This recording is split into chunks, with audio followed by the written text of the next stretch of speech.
Hey, what's up everybody? Today I'm going to be going around the streets, finding people to interview. Hey, do you mind if I ask you a few questions? Yeah, go for it. Awesome, man. So where are you from? You don't look like you're from Georgia. I'm definitely not. I'm from Colorado originally. Cool. So what brings you over to the Republic of Georgia? I've been here for about 3 years now. I was in Asia for a long time and just kind of wanted more of a longer term base. So kind of explore here, came here, really fell in love with the city, the people, the food, the vibes. So just kind of stuck around. Cool. So what brought you to Asia originally? You just mentioned you were there. Yeah, I was actually in college for graphic design for several years, and kind of midway through, I just decided that I didn't really want to pursue that path anymore. And I was working a lot on, learning how to make businesses online. And I figured out that you could just basically travel wherever you want and have a business on the internet and just have your computer. And essentially, I just went for it. I just took it one way when I was 20 and dropped out of school, went to Thailand, built the whole business, started in e-commerce, and built everything up from there. So what flipped that switch to move overseas and become a digital nomad?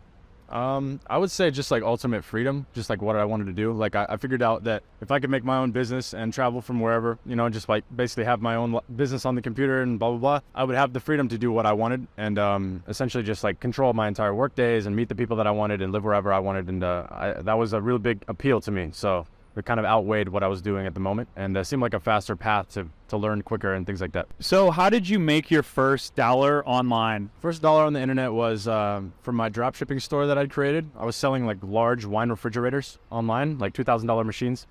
And basically, if anybody doesn't know, drop shipping is essentially you get booked up with suppliers and have their products available for you to sell. You put them on your website, customers buy them, and the suppliers ship straight to them. And so basically, I went through a course to do that. And just started studying that for hours and hours every day, and built up my first website, sold my first wine cooler, and I actually lost money on the sale because I was paying for advertising and things like that. So but yeah, that was how I eventually made my first money online, and then I built that into a successful business, sold it, flipped it into a new business model for importing and private labeling, and went on from there. Very interesting. So how did you make your most recent $1,000 online? Yeah, most recent $1,000 was just basically from a high-level copywriting and consulting. So what I do is called direct response sales copywriting.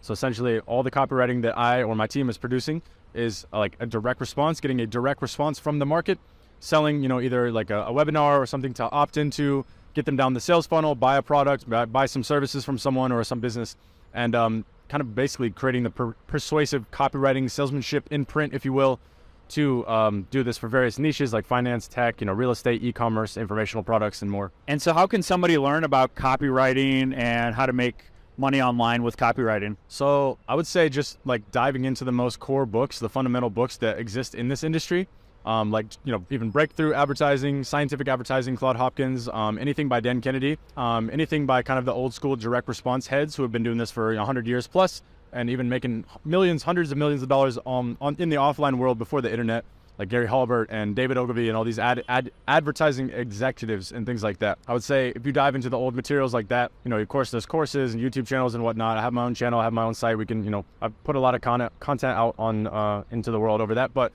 really it's just like going to the old school fundamentals and digging all that stuff up, hand copying old sales letters, understanding how they actually sell people through print and through salesmanship in print, which is copywriting. That's a great start. And so can people make a good salary or a good amount of money? Like on average, how much can like a good copywriter make per month? I mean, eventually good copywriters can start to, make 10K, 20K a month or whatever, but I think eventually you're going to cap out around 20K in terms of like writing all the work yourself.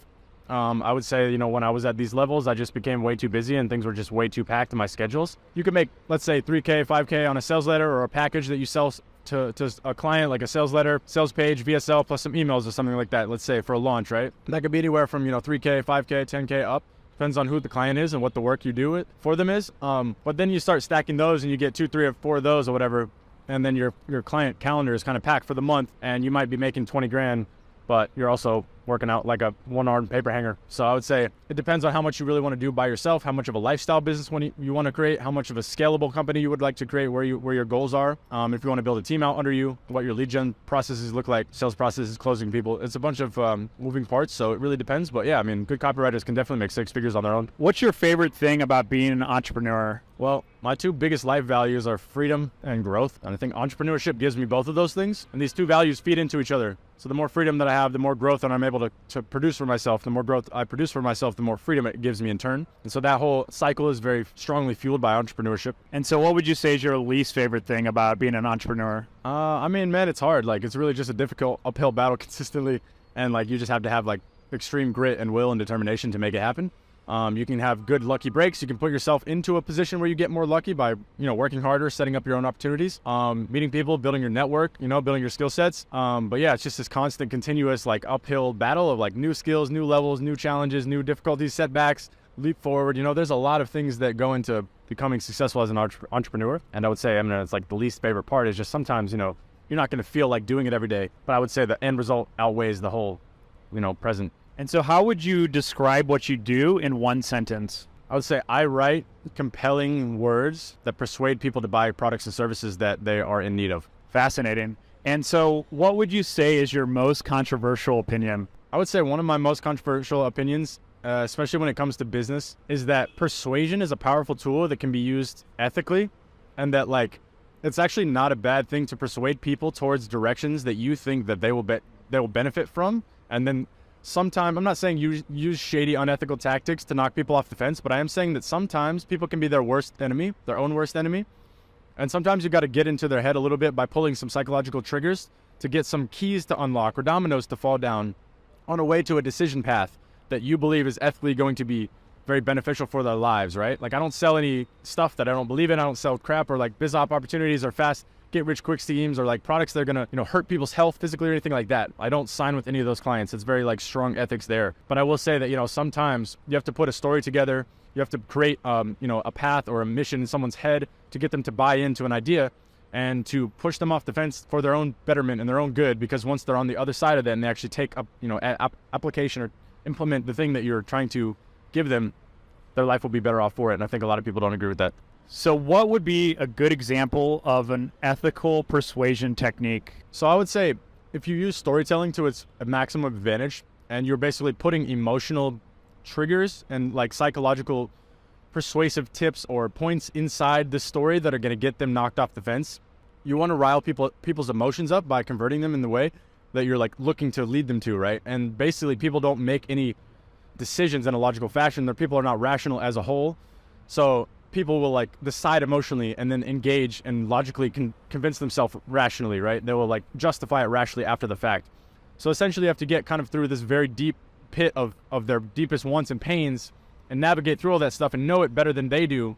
Your psychographic profiles have to be very targeted to basically lead them to the place where you want to be and then close that logically so they can rationally make a decision. Did you go to university? I did for 2 years and then I dropped out. So why did you end up dropping out of university? Man, I just felt like it was a large waste of time and money for what I was pursuing. I didn't get into my main career-focused like major until 2 years in.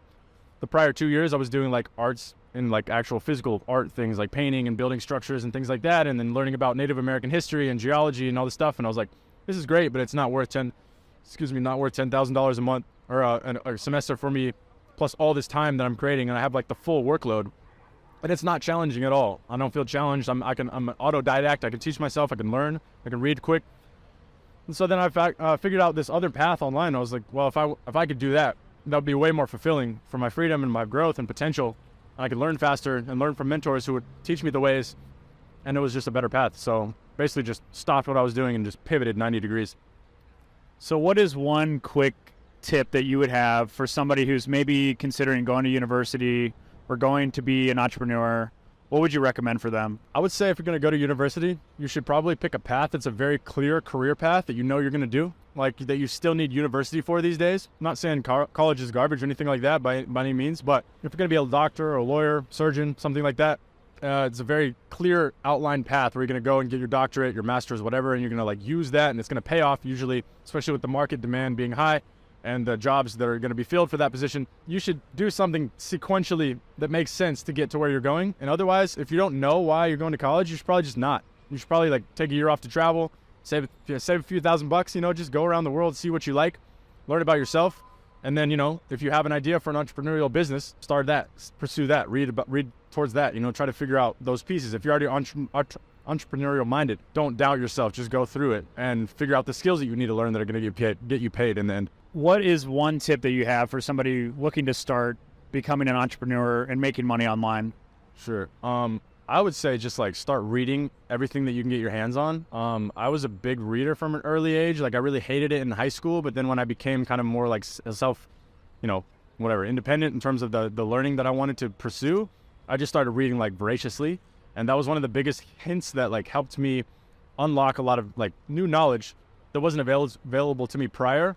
And I think when I was in my early 20s, a lot of people thought that I was older than my age, like wiser beyond my years. And I think a big reason of that is because I was just like read like a machine and started learning a lot of different new concepts and putting on like, as Charlie Munger says, a multidisciplinary mental models together and like a lattice work that becomes your foundation that you can understand and see the world through, and then kind of remove those lenses so you can see it more unilaterally, right? So I would say do that, read everything under the sun, but then like eventually you'll start finding your pathway that is really going to help you get specific knowledge and skill sets or specific experience in a business that you'd like to pursue. And then you'll just narrow that down over time. And then the path will kind of show itself step by step once you get the next piece of the puzzle. Awesome. Thank you, Evan.